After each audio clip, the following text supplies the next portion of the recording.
네, 감독님 많이들 보셨겠지만 아카데미의 노미네이션에서 이제 거의 셀럽이 되셨는데요. 관객분들께 인사 말씀 부탁드립니다. 온라인상을 보실 수도 있는데 직접 찾아오셔서 이렇게 봐주신 거 너무 감사드리고요.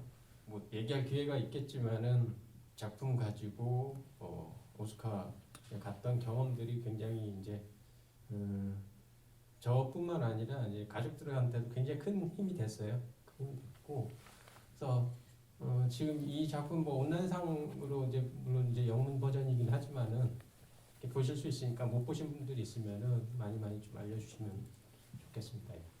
네, 많이들 지금 오픈 채팅방에 들어주고 계시는데요. 조금 약간 새로운 방식의 GV여서 저도 배우님 함께 보시면서 이렇게 나눠주시면 좋을 것 같고요. 아까 영화 시작할 때 보면 필드 오브 비전이라고 타이틀이 나오긴 하는데 그 필드 오브 비전이라는 곳에서 제작을 제안해서 이 작품이 시작됐다고 알고 있습니다. 그래서 좀 영화가 어떻게 시작됐는지부터 함께 이야기 나눠주시면 좋겠습니다. 2017년 1월 2일인가? 제가 정확하게 기억하는데 그때 필드 오브 비전이라는 그러니까 제가 페이스북으로 이제 메시지를 하나 받았어요. 그러니까 그 친구 저를 되게 잘하는 것 같은데 저는 이렇게 기억이 없었는데 자기가 잘 지냈냐 그래서 자기는 필드 오브 비전에서 일을 하는데 그때 한참 촛불 정국이었거든요. 촛불 정국과 관련된 단편 다큐멘터리를 찾고 있다. 그 영화적인 어떤 문법을 구사하는 막 그런 얘기를 하더라고요. 그래서 그런 것도 관심 없냐 이런 얘기도 하고 그래서 이제 필드 오브 비전이라는 데를 검색을 해봤죠. 필드 오브 비전이라는 데는 이제 그 이베이 아시죠? 이베이 창시자가 만든 대안적인 미디어 그룹이 있어요.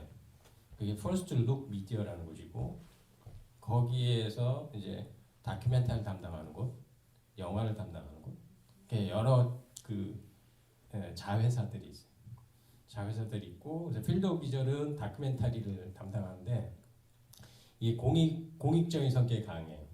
그래서 제작 지원을 좀 하기도 하고 응모를 받기도 하고 그래서 전 세계에서 일어나는 어떤 이슈들을 지금 일어나고 있는 이슈들을 영화적인 문법으로 단편 다큐멘터리를 만들어서 웹에 올리고 배급도 하고 그런 곳이에요. 그래서 그걸 보고서는 이제 한국에서 이제 촛불 정국이니까 그와 관련된 다큐멘터리 찾고 있었던 거죠. 찾고 있었고 이제 저한테 연락이 돼서 그런 제안을 했는데 그때 이제 프로듀서 제가 항상 같이 일하는 프로듀서가 있었고 이제 의논을 했죠. 그러니까는 그 전부터 이제 프로듀서는 세월호에 대한 다큐멘터리를 하자라는 얘기를 종종 했어요. 근데 저는 그 할 자신이 없었고 자신이 없다라고 했고 그때 왜 그러냐면은 이게 처음에 세월호 참사가 일어나고 나서 미디어들이 제 기능을 못할 때 저희 동료들 저는 독립 PD이기도 합니다. 방송을 좀 많이 했기 때문에 그 저희 동료 선배 후배 독립 PD들이 내려가서 기록 작업을 시작했어요. 그게 이제 4.16 기록단이라는 곳이고요. 그때 저한테도 이제 그런 제안을 했었는데 물론 그때 제가 이제 그 장편 다큐멘터리 한참 후반 작업 중이기도 했었는데 저는 자신이 없더라고요. 그러니까 거기 왜 다큐멘터리를 하는 사람들이 다른 사람들의 때로는 굉장히 고통과 슬픔과 이렇게 맞닥뜨려야 하잖아요. 하고 담아내야 하고 그래서 되게 어쨌든 되게 냉정해요. 다큐멘터리를 하는 사람들이. 근데 세월호는 못할 것 같더라고요. 그래서 저는 계속 전 자신 없다 이런 생각이었고 그리고 또 많은 감독들이 이미 해오고 있었고요. 근데 이제 저희가 이제 그 얘기를 해서 이제 합의에 이른 점은 뭐냐면은 그리고 그때 막 이제 그 사람들이 세월호 이제 그만 얘기해라 뭐 이런 얘기들이 계속 나오고 있었고, 근데 가족들하고 잠수사들은 여전히 이제 고통 속에서 살아가고 있고, 그래서 고통에 대한 이야기는 해야 된다. 계속 이렇게 알고 있지만은 우리는 계속 얘기를 해야 된다라는 얘기들 했고, 그래서 이제 그런 거라면은 할 수 있겠다라는 생각을 했어요. 그리고 단편이었기 때문에. 그래서 거꾸로 이제 제안을 한 거예요. 세월호 참사가 촛불 정부가 어떻게 연관이 되어 있는지 그 설명을 하고, 그 뒤에 외신에 알려지지 않은 그 이야기, 어떤 이야기들이 있는지 얘기를 하니까 되게 깜짝 놀라더라고요. 그래서 그렇게 해서 시작을 하게 됐습니다. 그 필드 오브 비전에 대한 소개도 좀 해주셨는데 사실 좀 더 그 필드 오브 비전과 같은 방식으로 다큐멘터리를 제작하고 발급하고 뭐 이런 곳들의 역할이 사실 또 지금 코로나 국면에서도 되게 중요한 것 같고, 얼마 전에 보니까 전 세계 다큐멘터리 제작자들을 대상으로 한 약간 재난 기금 뭐 이런 지원 이런 활동들도 하더라고요. 그래서 그 부분은 좀 더 이따 이후에 여쭤보고 싶고요. 아까 말씀하신 것처럼 이제 4.16 기록단에서 촬영하신 것들을 활용하기도 하시고 이제 그 같이 공동 제작으로 하셨는데요. 기존의 세월호를 다룬 작품들도 있었고, 또 세월호라는 굉장히 거대한 트라우마를 다루는 것에 대해서도 좀 고민이 많이 있으셨을 거라고 들어요. 그래서 한 가지는 일단 기존에 있었던 세월호를 다룬 작업들과 어떻게 차별화할 것인가라는 고민도 있으셨을 것 같고요. 또 하나는 기존의 이승준 감독님의 작업들이 좀 물론 뭐 사회와 동떨어진 이야기는 아니지만 어떤 인간 공간에 되게 내밀하게 접근하는 방식의 작품들을 많이 하셨던 것 같아서 기존의 감독님의 작업들과도 또 다른 지점이 있었을 것 같거든요. 그래서 이 두 가지 차원에서 좀 어떤 고민들 하셨고 어떤 태도로 이 작업에 접근하셨는지 궁금합니다. 그런 질문 참 많이 받거든요. 차별화 뭐가 다르냐, 어떻게 다르게 하려고 했냐라고 그런 기자분들도 이제 질문을 많이 하는데, 사실 뒤돌아보면은 뭐 이렇게 그런 거를 전혀 이렇게 생각을 안 하고 했어요. 그러니까 내가 이걸 어떻게 다르게 만들지 이런 고민을 했던 적은 없어요. 그런 고민을 했던 적은 없고, 아까도 말씀드렸듯이 고통에 대한 이야기를 할 것이고, 고통이 어디에서 시작됐는지 그 시작점을 보고 싶었어요. 딱 두 가지였죠. 그 두 가지를 보기 위해서는 그럼 2014년 4월 16일로 돌아가야 된다. 그때 2시간 동안에 그 배가 침몰하여 가던 그 시간 동안에 무슨 일이 벌어지고 있었는지를 냉정하게 보는 게 중요하다. 이 원칙을 가지고 들어간 거예요. 그러다 보니까는 보셨으면 아시겠지만은 그 동안에 침몰을 가는 그 시간 동안에 어떤 일들이 있고 어떤 이야기도 오갔으며 아이들은 그 안에서 어떤 모습으로 있었는지를 굉장히 중요하게 드러내려고 했었죠. 그리고 나 그 이후에는 거의 시간순이죠. 제가 촬영을 2017년 보충 촬영을 한 9월 정도에 끝냈는데, 그때까지의 시간 순서대로 과연 무슨 일이 있었는지, 그래서 그 원칙을 따라서 갔을 뿐이고요. 그리고 그건 있었죠. 저는 이렇게 세월호 참사의 원인이 무엇이고 책임자들을 어떻게 처벌을 해야 되며 이런 것들은 제가 할 수 있는 이야기가 아니라고 생각을 했어요. 제가 잘하는 이야기도 아니고, 그렇기 때문에 그런 이야기들은 처음부터 하려고 하지 않았고요. 그리고 가족협의회에서도 나중에 들은 얘기지만은 그런 다큐멘터리를 좀 찾고 있었대요.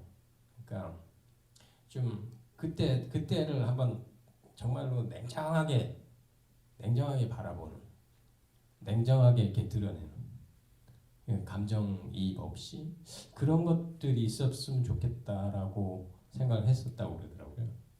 그래서 그게 이제 맞아 떨어진 거예요. 그리고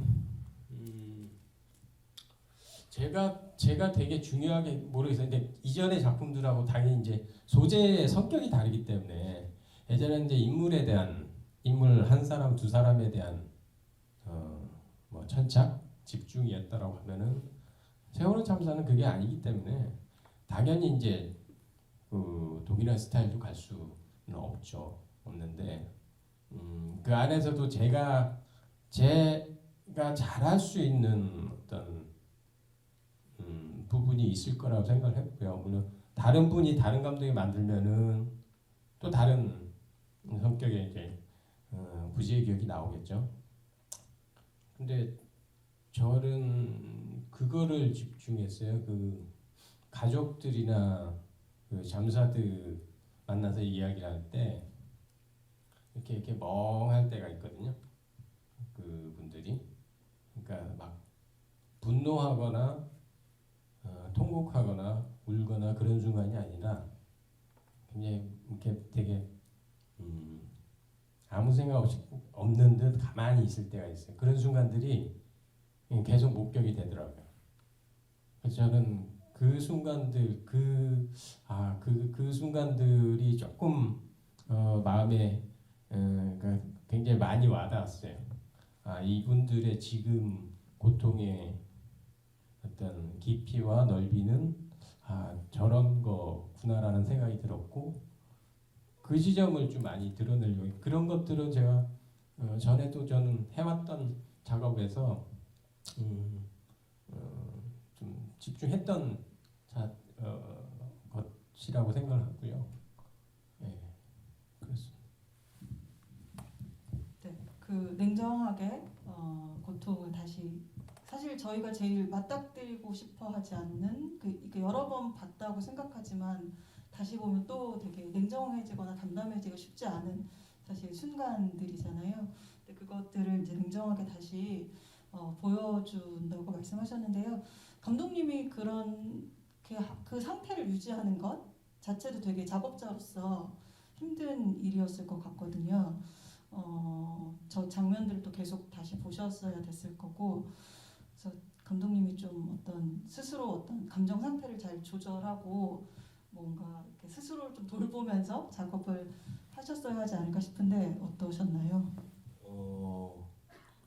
저 되게 차갑거든요. 몰랐네요. 되게 차가워요. 네, 그래서 편집하고 이럴 때는 되게 냉정해요. 네, 냉정하고. 근데 이제 그런 거죠. 저 뭐 말씀하셨듯이 이제 자료들을 이제 4.16 기록단에서 제공받은 자료들, 4.16 기록단도 크게 도와줬고 유가족 협의회도 처음부터 공식적으로 이 작품을 서포트를 한다라고 해서 시작을 했거든요, 같이. 그래서 거기서 이제 그 제공받은 자료들이 굉장히 많았어요. 제가 다 봤어야 되니까. 그러면 이제 이게 애들 자료들이 힘든 거죠. 예, 애들 뭐 여기에는 뭐 아주 일부만 썼지만은 저는 뭐 애들 비디오 영상 사진 뭐 이런 것들 다 이렇게 봐야 되니까 그런 것들이 이제 계속 생각이 나요. 예, 한번 봤으니 저는.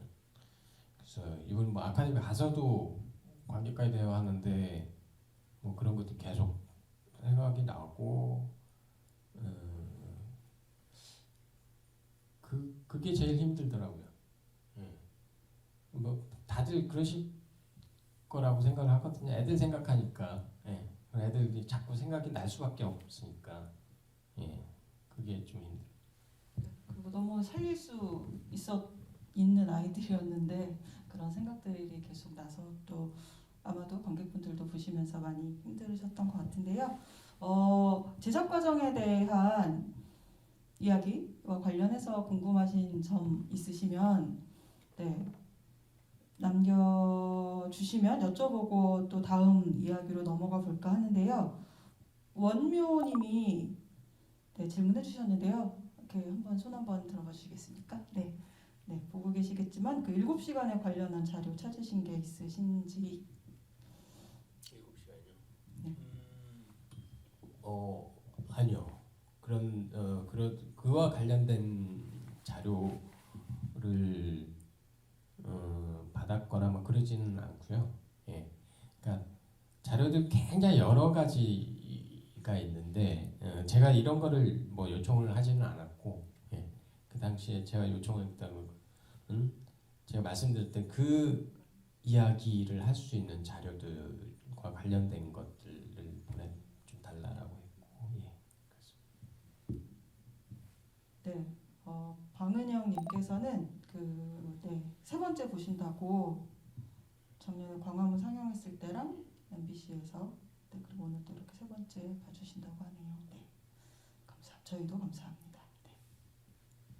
이게 필드 오브 비전이라고 하는 플랫폼에 온라인으로 상영이 되잖아요. 그래서 일단 해외 관객을 타겟층으로 하고 또 단편이고 또 온라인 플랫폼에서 상영되는 것이기 때문에 좀 일반 극장에서 관객 또 국내 관객들을 주요 대상으로 한 다큐멘터리 작업과는 좀 다르게 접근하신 측면이 있었을 것 같고 특히 이제 세월호 이슈에 대해서 해외 관객들이 좀 모르는 부분들도 있고 하니까 좀 그것과 관련해서 좀 고민하신 부분들이 있으실지도 궁금합니다. 저희가 촬영을 다 하고 나서 이렇게 편집을 하면은 이제 편집을 하고 이제 그쪽과의 일단 소통을 해요. 그러니까 어느 정도 편집이 되면은 1차 편집이 끝났을 때 이제 보내주고 이제 코멘트를 받죠. 피드백을 받고 그런 작업들이 꽤 길게 이루어졌는데 말씀하신 대로 제 고민은 처음에 이제 고민이 뭐냐면 이거는 해외 쪽을 우선적으로 이제 겨냥하고 만들기 시작했는데 이 세월호 참사가 굉장히 복잡한 수 있잖아요. 복잡하려면은 굉장히 복잡한. 근데 이 맥락을 이해할 수 있을까라는 게 되게 걱정스럽고 그래서 편집을 할 때도 그런 것들을 되게 고민하면서 했어요. 그럼에도 불구하고 이렇게 다르게 받아들이는 게 좀 꽤 있었어요. 해외 관객분들께서 그렇죠. 아니 그러니까 그 완성된 거는 아닌데 완성된 거는 아니고 그 편집하는 와중에 편집된 걸 가지고 이렇게 얘기를 할 때 그러니까 문화적인 차이에서 나오는 것도 있고요. 예를 들면은 그 목포 신항에 이제 배가 들어올 때 어머니들이 오열을 하거든요. 오열하고 소리치시고 분노를 내뱉으시고 굉장히 그런 것들이 이제 장면에 원래 있었어요. 아마 MBC에서 방송 나간 거 보신 분은 이제 그 장면을 봤을 텐데 그걸 보여줬을 때 이렇게 필드 오브 비전에서는 그 부분에 대해서 이렇게 안타깝다 이런 게 아니라요. 이 부분 뺐으면 좋겠다. 이게 왜 그러냐면은 저희는 이제 그 장례식장에서 곡을 해야 되는 문화고 유럽이나 북미에서는 장례식장에서 울지 않아요. 우는 게 아닌 문화이거든요. 예. 그러니까 오열하고 이런 것들이 이게 공감이 되는 게 아니라 방해가 된다고. 예. 그러니까 그런 것들이 있었어요. 예. 그런 어떤 문화적인 차이에서 따른 어떤 공감도의 차이. 예. 처음에는 왜 그렇지 뭐 그랬는데 결과적으로는 굉장히 잘한 선택이라고 생각해요.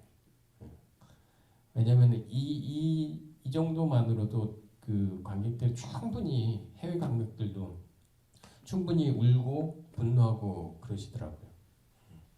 그래서 그런 작업들이 좀 길게 있었고 그래서 그 해외 관객들이 되게 잘 공감해 주셨어요.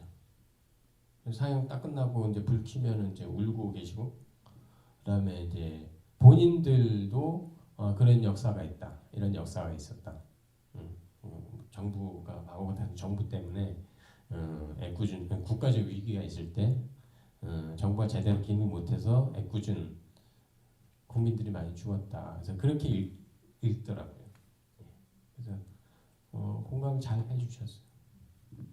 네. 안 그래도 향기님 한번 순 한번 해외 관객들 지부에 하셨을 때 기억에 남는 질문이나 반응 궁금하다고 질문해 주셨는데요. 방금도 말씀해 주시긴 했는데 혹시 또 더 추가로 기억에 남으신 에피소드가 있으셨는지.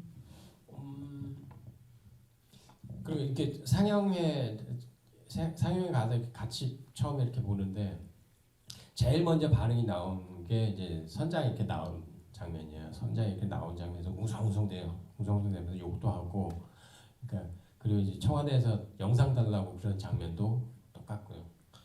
되게 적극적으로 이렇게 반응을 해 주시더라고요. 그게 뭐 이게 그러니까 전반적으로 이제 반응들이 그랬어요. 뭔가 이해가 안 되고 이런 부분은 없었던 것 같고 없었다고 다 공감을 해주시고 그리고 어떤 그 타임라인을 이렇게 만든 부분에 대해서 다행히 제 의도를 굉장히 정확하게 이렇게 이해를 해주시더라고요. 이게 있어. 이거는 본인은 굉장히 훌륭한 선택이었다. 이걸 보니까는 어떤 일이 있었는지 알겠다. 이런 얘기도 해주시고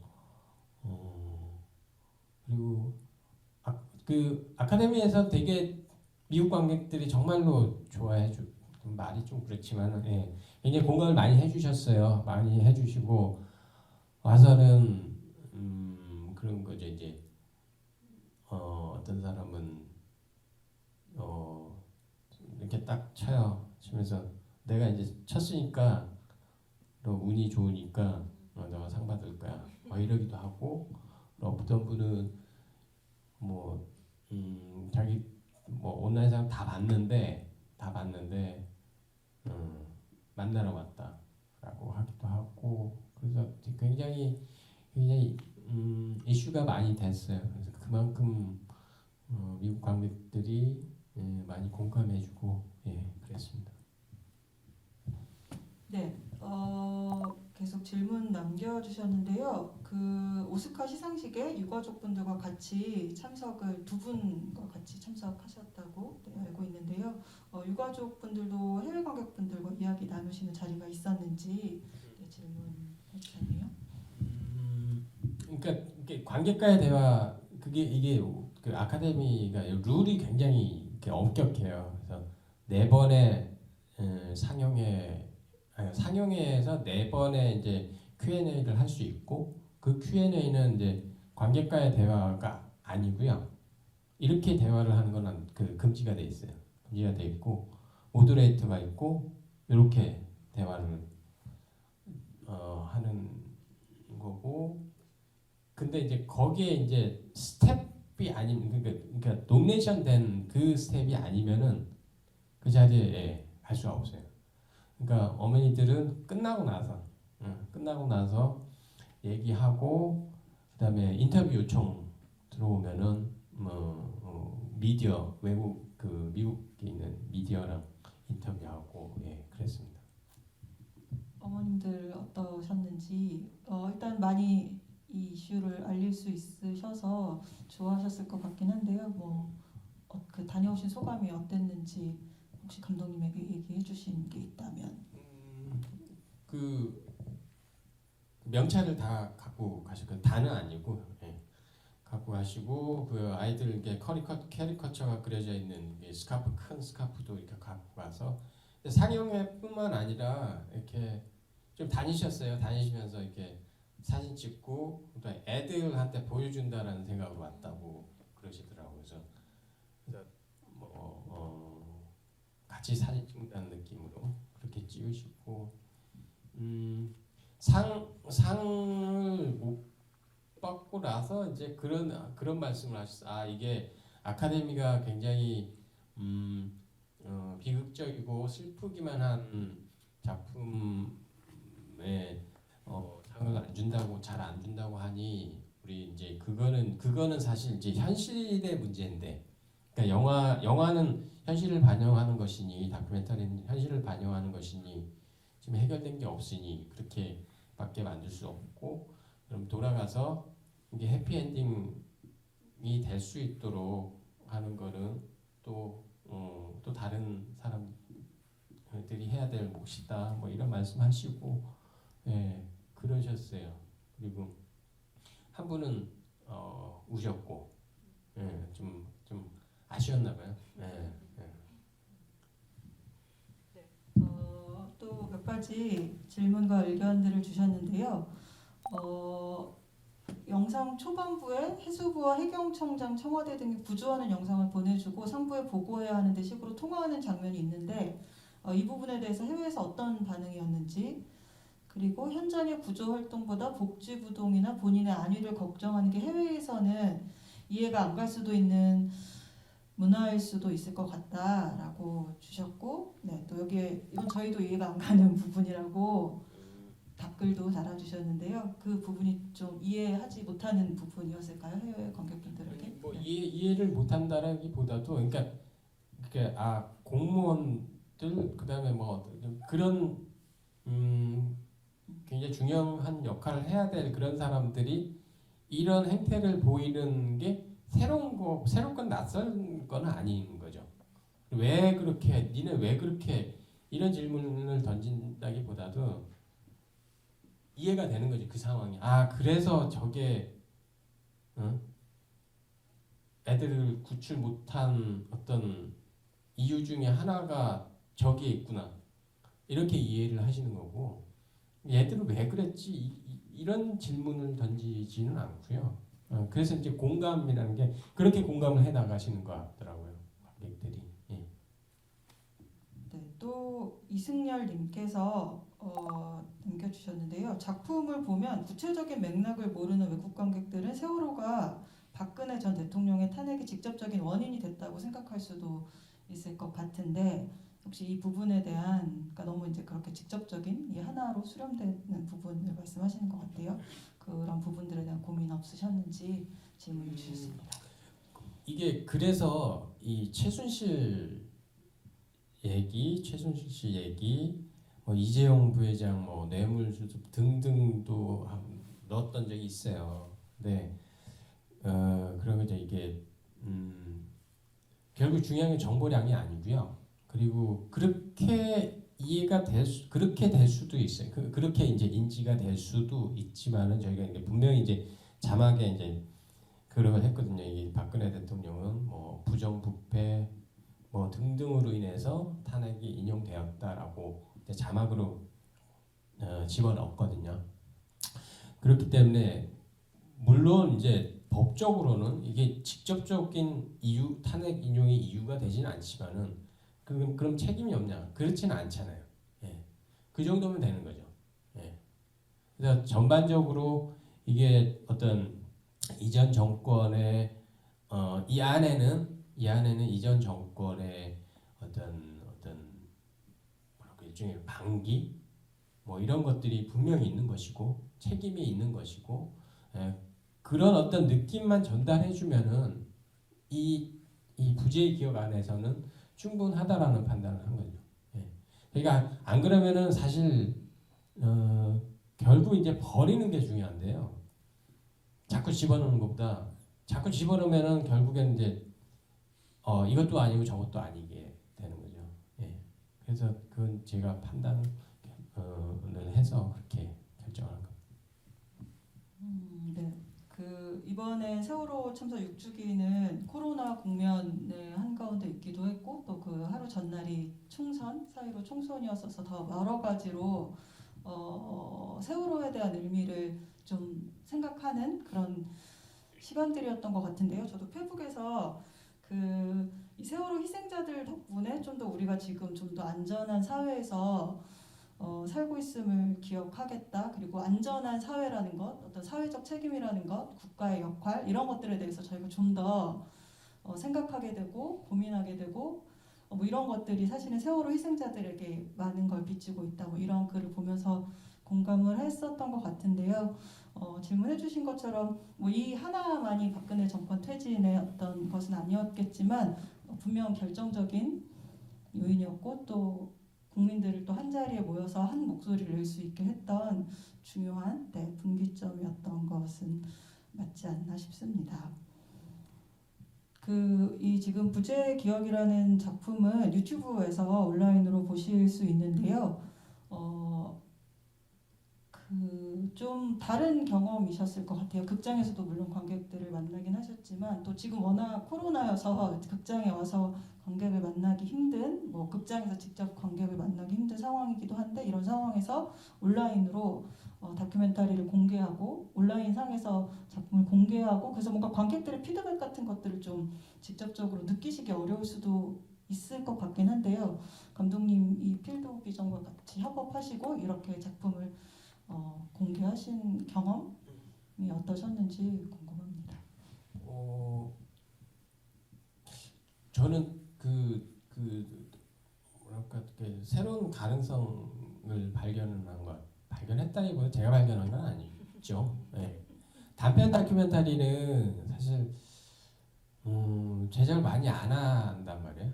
많이 안 하고 뭔가 장편으로 가기 위한 뭐 이런 식으로 인식이 되어 있고 그리고 단편 만들면은 저희가 뭐 극장을 개봉할 수도 없고 사실 뭐 이렇게 짧으니까 그걸 뭐 되게 복잡하단 말이에요. 근데 온라인이라는 공간은 훨씬 편하고 되게 좋고 그리고 실제로도 그 넷플릭스를 보시면은 다큐멘터리들도 굉장히 많이 올라와 있거든요. 사람들이 많이 봐요. 물론 이제 좀 자극적이기도 하고 그래서 그렇긴 하지만은 사람들이 장르가 다큐멘터리라서 뭘 안 본다 이런 거는 저는 없는 것 같고 그러니까 단편이 갖고 있는 그 어떤 그 가능성 단편은 그리고 이 제작주의가 되게 빠르고 그래서 시의성을 많이 이렇게 담을 수 있고 사실 필드 오브 비전이 그래서 단편 다큐멘터리를 지향하거든요. 그러니까 많이 생산이 될 수 있고 저희가 그 시의성이 있다라고 하면 사람들이 보다 많이 볼 가능성이 있고요. 많이 만들어지고 그러면은 이게 작품들이 많으면은 또 사람들이 와서 그래서 그런 것들을 좀 저희도 이렇게 넷플릭스 같이 어떤 뭐 상업적인 그런 게 아니라 좀 공익적인 어떤 판 안에서 이렇게 소화할 수 있는 부분이 없을까? 예. 그게 어떤 극장 창급도 쉽지 않은데, 예. 그래서 단편 다큐멘터리에는 굉장히 훌륭한 플랫폼이 될 수도 있겠구나. 그럼 단편 극영화도 그럴 수도 있고요. 그래서 그런 가능성을 좀 찾았고, 예, 그래요.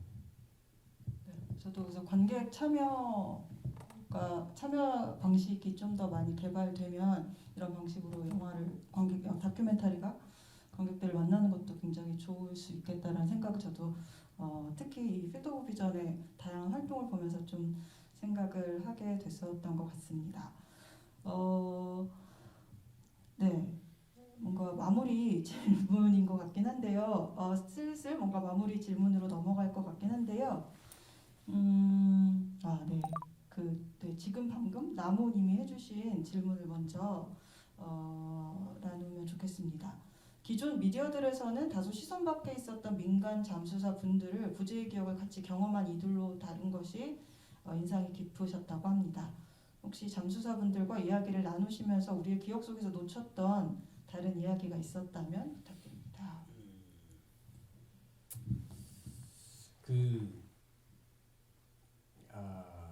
잠수사들이 실제로 이게 굉장히 가장 직접적으로 아이들과 접했던 분들이거든요. 그러니까 그들이 기억하고 있는 이야기들 뭐 여기도 잠깐 나오긴 했지만은 그게 너무 아파요. 그런 이야기들이 뭐 그래서 엊그저께 나간 거기서도 뭐 한 분 다른 잠수사 인터뷰가 나왔는데 자기는 물속에서 처음 구조하는 물속에서 울었다고 그러거든요. 예. 그러니까 그걸 생각해보고 그리고 아이들이 이렇게 있으면은 발견을 하면은 이렇게 데리고 올라와야 되잖아요. 그러면은 가이드 로프가 있고 가이드 로프가 있으면은 있고 아이가 있으면은 한 가이드 로프를 잡고 올라가야 된단 말이에요. 그럼 아이는 뭐 안을 수밖에 없어요. 예. 이렇게 안고서 이렇게 올라가는 거죠. 그러니까 그런 것들을 직접 겪으셨기 때문에 뭐 그런 이야기들을 들으면은 되게 제가 상상이 안 되는 거죠. 그들이 그 겪었던 지금 그 고통스러워하는 그 트라우마의 깊이 뭐 이런 것들. 그러니까 어머니 아버님들의 그것과 또 다른 예. 근데 잠수사들 되게 좀 센 사람들이거든요. 뭐 UDT 뭐 그런 아주 특수부대 출신들이 굉장히 많아가지고 그런데도 이제 물속에서 울었다고 그러고 그리고 아이들을 어떻게 그 한 팔로 꼭 안고선 거기까지 올라와야 했다는 얘기들을 하는 거 보면서 이들이 겪었을 그 고통의 깊이는 또 다른 우리가 기억해야 될 이겠구나라는 생각을 했죠. 네. 그래서 여기 채팅방에서 아마 잠수사님이 보셨던 세월호의 모습이었던 것 같다. 깊은 물속 어둡고 뿌연 시야가 굉장히 무섭게 다가왔습니다. 감독님께서는 냉철하신 분이라 하셨지만 네, 영화를 통해 세월호에 남아있었을 아이들, 그 아이들을 위해 들어갔던 잠수사분들의 두려움, 공포를 담아내 주셔서 같이 아파할 수 있었던 것 같습니다. 감사합니다라고 남겨주셨고요. 네, 또 잠수사와 관련한 것들도 또 오픈 채팅방에서도 나름 활발하진 않지만 약간의 대화를 나눠주고 계시고요.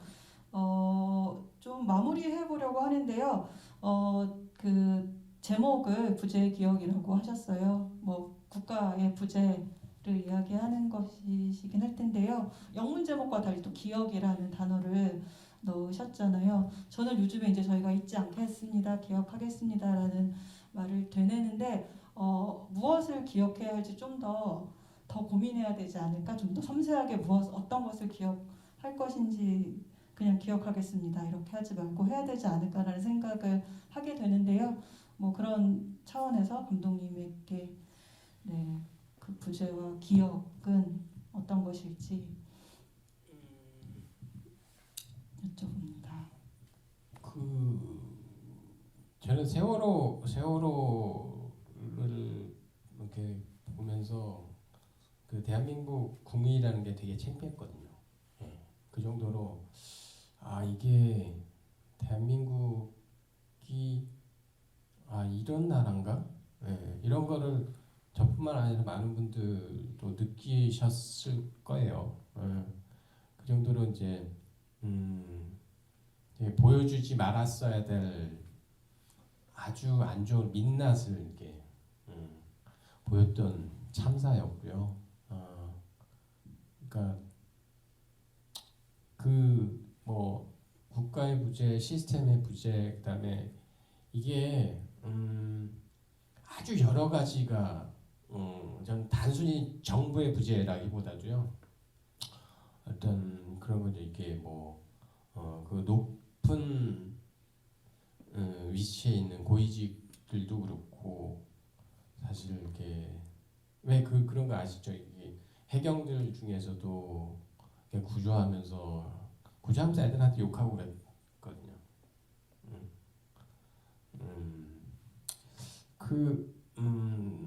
그런 거를 보면서 이게 뭐가 잘못됐지? 그리고 이제 우리는 저희 전 세대가 만들어 놓은 이 대한민국이란 나라가 그러니까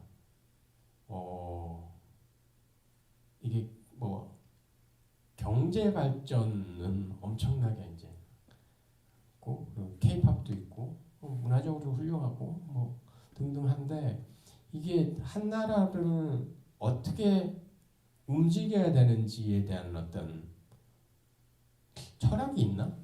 네. 저는 그런 생각에 좀 되게 무서웠어요. 이게 국가적인 위기 상황이 생기니까 이게 그대로 드러나는. 그래서 야, 이 나라가 전쟁이 나면은 야, 이거는 큰일이겠다 싶은 거죠. 이게 상상을 초월한. 그래서 되게 굉장히 걱정을 했었고 그게 되게 창피했었고 그래서 저는 그거는 기억을 해야 된다. 그 부재 기억하고 또 한 가지는 그 이번에 같이 가신 그 어머니 중에 한 분이 되게 고마운 말씀을 해주셨는데 부재 기억 보셔서 어떠냐라고 하니까는 이제 LA에서 이제 그 교포분들하고 이렇게 자리 만들었을 때 그런 질문을 누가 하니까 부재 기억에는 아이들이 있어요. 아이들이 보여요. 그렇게 말씀을 해주시더라고요. 그래서 그 말씀 되게 고마웠어요. 결국 저희가 기억할 또 하나의 제일 중요한 아이들은 이제 지금 나이로 이제 24살이지만 그때 이제 18살로 멈춰 있는 그 아이들을 기억하는 것. 네.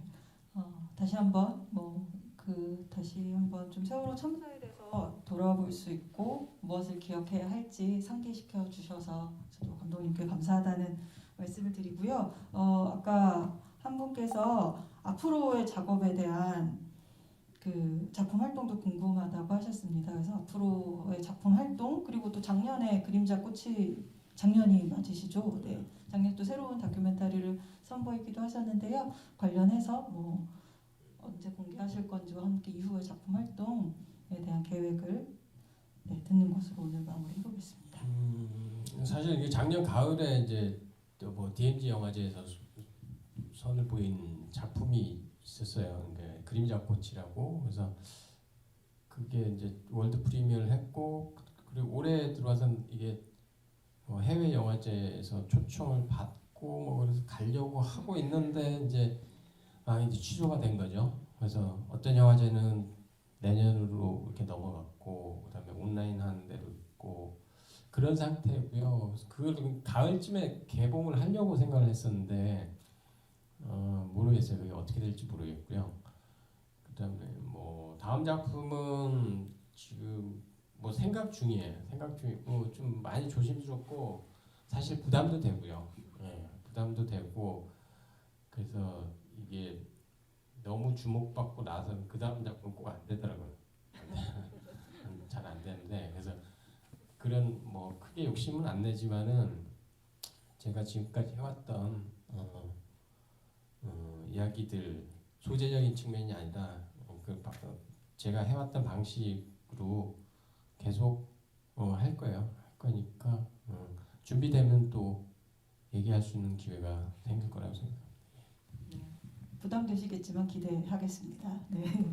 오늘 뭐 마스크 때문에 관객분들의 표정을 잘 보지 못하고 또 목소리도 듣지 못해서 아쉽긴 했지만요. 이렇게 가까이서 함께 해주셔서 너무 감사드립니다. 이승준 감독님과 함께 해주신 관객분들 모두를 위해서 박수로 오늘 팀에서 오늘 자리 마무리하겠습니다. 감사합니다.